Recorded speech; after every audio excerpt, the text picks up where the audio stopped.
তো মৰমৰ ছাত্ৰ-ছাত্ৰীসকল আজি দশম শ্ৰেণীৰ ম্যাথমেটিক্সৰ ৰিভিজন চ্যাপ্টাৰটো ষ্টাৰ্ট কৰিব ওলাইছো। তো R1 ৰ কোৱেশ্চন 1 টু চোৱা তলৰ কোনটো অনুপাত একোটা সমানুপাত হ'ব। তো প্ৰথমে বুজিব লাগিব সমানুপাত মানে কি। তো ইয়াৰ কাৰণে মই তোমালোকক দুটা ভগ্নাংশ দি আছো। চোৱা প্ৰথম ভগ্নাংশটো চোৱা 2/3 এটা ভগ্নাংশ ধৰিছো। ইয়াৰ সমমান আন এটা ভগ্নাংশ আমাৰ লাগিবই। সমমান ভগ্নাংশ কি মানে চোৱা এই ওপৰৰ লব আৰু তলৰটো ক্ষয় হৰ লব আৰু হৰক একে সংখ্যাৰে পূৰণ কৰি আমি কি কৰিম আৰু এটা সমমান ভগ্নাংশ নিৰ্ণয় কৰিম। ধৰি লোৱা ওপৰত 2 আছে, ইয়াৰ লগত আৰু এটা 2 পূৰণ দি দিয়া। 2 দুগুণ কিমান 4 আৰু ওপৰত যি পূৰণ দিছো তলতো একেটা সংখ্যাৰে পূৰণ দিব লাগিব। তো তলতো 2 ৰে পূৰণ দিয়া। 3 দুগুণ কিমান হ'ব 6। তো এইটো এটা কি হল সমমান ভগ্নাংশ হল, অৰ্থাৎ সমান সমান অনুপাতত আছে। তো ইয়াক কয় সমানুপাত হল। তো আমি সমানুপাত বুজাৰ পিছত ইয়াত আমি আৰম্ভ কৰিব পাৰো। তো প্ৰথম ভগ্নাংশটো ইয়াত চোৱা অনুপাত দুটা দিয়া আছে 12:21 আৰু 32:56। এই দুটা সমানুপাত হয় নে নহয় আমি চেক কৰিব লাগিব। তো চোৱা সলভ প্ৰথমটো চোৱা 12:21 ইয়াক আমি এনেকৈ লিখিব পাৰো 12 যেটো আছে এটো ওপৰত দিবা আৰু 21 তলত দি দিবা। তো এই দুটাত কিহেৰে কটাকটি যায়।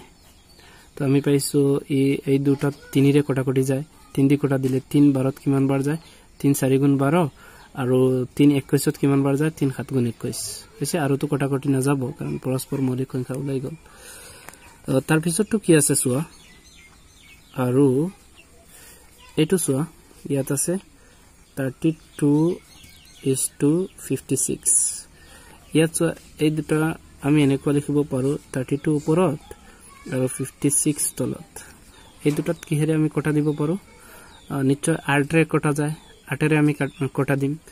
8 32ত কিমান বাৰ যায় 8 4 গুণ 32 আৰু 8 56ত 8 7 গুণ 56 হৈছে।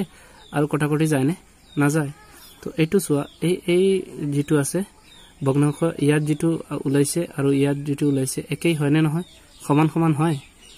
সেই কাৰণে যদি সমান সমান আছে তেনেহলে কি আমাৰ এইটোৰ লগত এইটো সমানুপাত গঠন কৰিব হৈছে।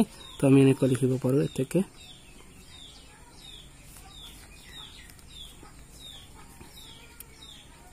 4/7 is equal 4/7 মানে এই 4/7 এর লগত এই 4/7 আমি সমান পাইছো। হে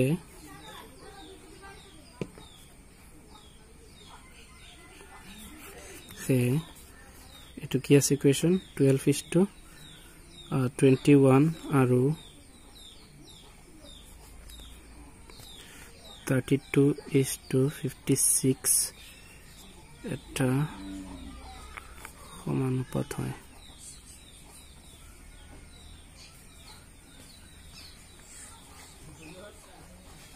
সমানুপাতত আছে বুলি দিব পাৰো, সমানুপাত হ'ব বুলি দিব পাৰো। হা এটো তোমাৰ মেটাৰ যিকোনো এটা দিলে হ'ল। তো চোৱা নেক্সট কি আছে আমি তো আগত বুজিলো। ইয়াৰ পৰা আমি অলপ শৰ্টকাট কৰিব পাৰো। তো প্ৰথমটো কি মান আছে 18:30 ইয়াক আমি এনেকৈ লিখিব পাৰো 18 ওপৰত আৰু 30 তলত। কিহেৰে কটা যায় 6 ৰে কটা যায়। 6 18ত কিমান বাৰ যায় 18ত কিমান বাৰ যাব 6 3 গুণ 18 6 30ত কিমান বাৰ যায় 6 5 গুণ 30 হৈছে। 6 5 গুণ 30 আৰু 6 18ত কিমান বাৰ যায় 3 বাৰ হৈছে। আৰু তো কটাকটি না যায়। তো পিছৰটো চোৱা 14 আৰু দিম আমি আৰু 14:21 ইয়াক আমি এনেকৈ লিখিব পাৰো 14 ওপৰত আৰু 21 তলত। কিহেৰে কটা যায় এই দুটাত 7 ৰে কটা যায়। 7 14ত কিমান বাৰ যায় 7 14ত 2 বাৰ যায়। 7 21ত কিমান বাৰ যায় 3 বাৰ। তো এইটো আৰু এইটো সমান নেকি নহয় সমান নাই। তো আমি এনেকৈ লিখিব পাৰো এতেকে এইটো কি আছে 3/5 is not equal 2/3। যদি এই দুটা সমান ওলোৱা নাই তো যাৰ কাৰণে কি এই দুটা অনুপাত সমান নহব। তো সেই কাৰণে সমানুপাত গঠন নকৰে। এতেকে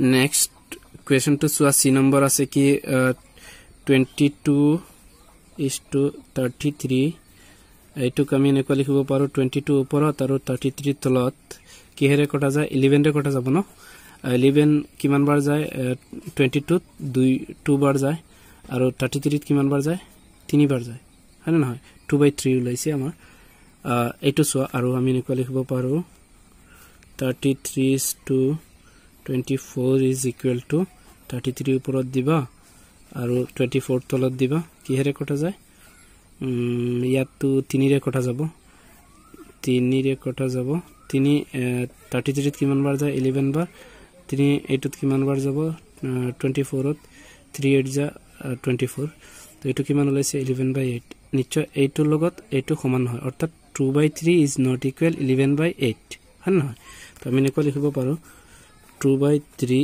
is not equal 11/8 যদি সমান নহয় তো সমানুপাতত নাই তো আমি এনেকৈ লিখিব পাৰো ই সমানুপাতত নাই বুলি লিখিব পাৰা এতেকে খে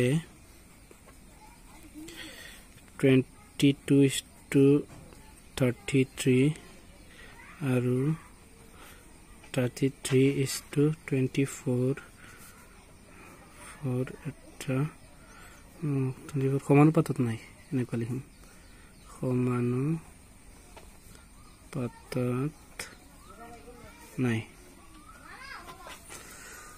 একেবাৰে ইয়াৰ ডি নম্বৰটো চোৱা এতিয়া ডি নম্বৰ কি আছে চোৱা 24:28 আৰু নহয় সৰি ইয়াত চোৱা আমি এনেকুৱা লিখিব পাৰো 24 ওপৰত দিব পাৰো আৰু 28 তলত দিম কিহেৰে কটা যায় নিশ্চয় 4 ৰে কটা যাব 4 কিমান বাৰ যায় 24 ত 6 বাৰ যায় 4 কিমান বাৰ যায় 4 7 গুণ 28 আৰু চোৱা আৰু পিছৰটো কিমান আছে 20:25 ইয়াত চোৱা আমি 20 ওপৰত দিম আৰু 25 তলত দিম কিহেৰে কটা যাব 5 ৰে কটা যাব দুইটাত 5 ৰে কটা যায় 5 20ত কিমান বাৰ যায় 5 4 গুণ 20 আৰু 5 25 25ত কিমান বাৰ যাব 5 25ত 5 বাৰ যায় বুঝছে তো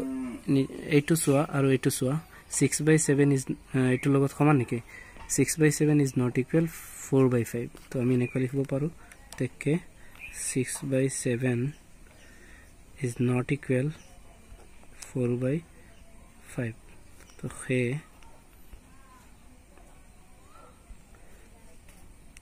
অনুপাত দুটা কি আছিল 24:28 আৰু 20:25 অনুপাত দুটাই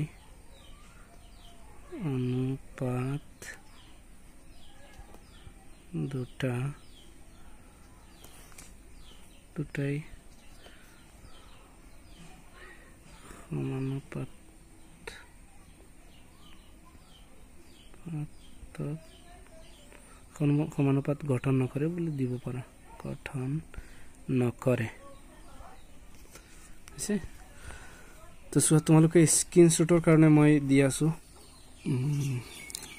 চোৱা কুৱেশ্যন 2 কি দি আছে তলৰ কোনবোৰ সংখ্যা ক্ৰমে সমানুপাতত থাকিব তো আগৰ দৰে আমি কৰিম তো ইয়াত সংখ্যা দি আছে আগত আমাক অনুপাত দি আছিল দুটাকে কিন্তু ইয়াত সংখ্যা দি আছে তো সংখ্যা আমি কেনেকৈ আমি অনুপাত গঠন কৰিম চোৱা প্ৰথম দুটা দি এটা অনুপাত ধৰিবা পিছৰটো দি এটা অনুপাত ধৰিবা হা তাৰ পিছত আমি চেক কৰিম সমানুপাত হয় নে নহয় তো চোৱা প্ৰথমটো কি আছে আমি এনেকৈ কৰিব পাৰো তেকে 2:6 দিবা হা প্ৰথম দুটা কেনেকৈ দিবা 2:6 ইকুৱেল 2 ওপৰত দিবা 6 তলত দিবা কটাকটি কৰা 2 দি কটা যায় 2 দিয়ত একবাৰ 2 6ত কিমান বাৰ যায় 3 বাৰ পিছৰটো চোৱা পিছৰ দুটা এই দুটা 6 আৰু 8ক এটা অনুপাত ধৰিবা আৰু দিবা নে ইয়াত দ্বিতীয়টো কি আছে চোৱা 6:8 দিম 6:8 এনেকৈ লিখিব পাৰো 6/8 তো কটাকটি কিহেৰে যায় 2 দি যাব 2 6ত কিমান বাৰ যায় 3 বাৰ 2 8ত কিমান বাৰ যায় 4 বাৰ নিশ্চয় এই ভগ্নাংশটো আৰু এই ভগ্নাংশটো কি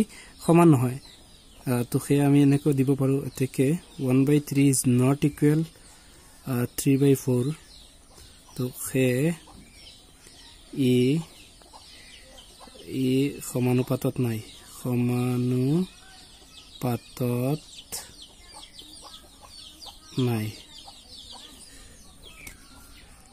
চোৱা এতিয়া বি নম্বৰটো চোৱা আমি এনেকৈ লিখিব পাৰোঁ প্ৰথম দুটাক আমি অনুপাতত ধৰিম 10:20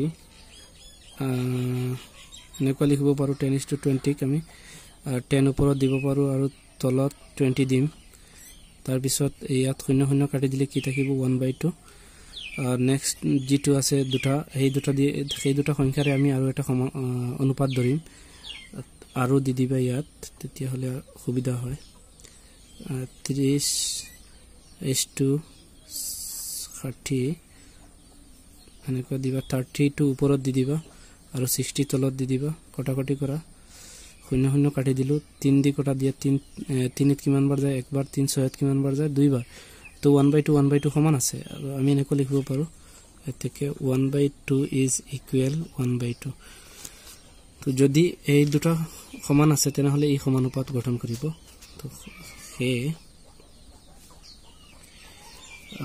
এনেকৈ দিব পাৰা 10,20,30,60 সংখ্যা কেইটাই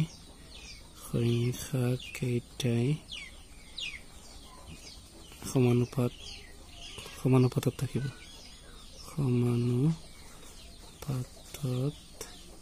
থাকিব সি নম্বৰটো কি আছে p, pq, p square q, q square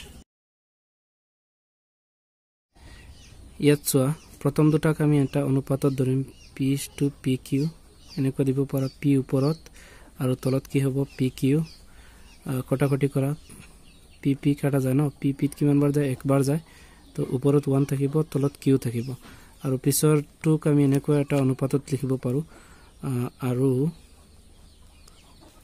p square q is to q square এনেকৈ দিব পাৰা এইটো ওপৰত দি দিবা p square q divided by q square তো এনেকৈ এইটো ভাঙি লোৱা p square মানে p কেইটা আছে ইয়াত দুটা ইনটু কি আছে q এটা আছে আৰু তলত q দুটা আছে এনেকৈ লিখিব পাৰা এটা q কেনসেল গল এটা q কেনসেল গল বাকি আছে কেইটা সো p দুটা আছে তো p স্কয়ার আৰু তলত কি আছে q স্কয়াৰ ইয়াত চোৱা 1/q আৰু ইয়াত ওলাইছে কিমান আমাৰ দ্বিতীয়টো ওলাইছে p স্কয়াৰ বাই q তো এই দুটা নিশ্চয় সমান নহয় সেই কাৰণে আমি এনেকৈ লিখিব পাৰো 1/q is not equal p square by q তো হে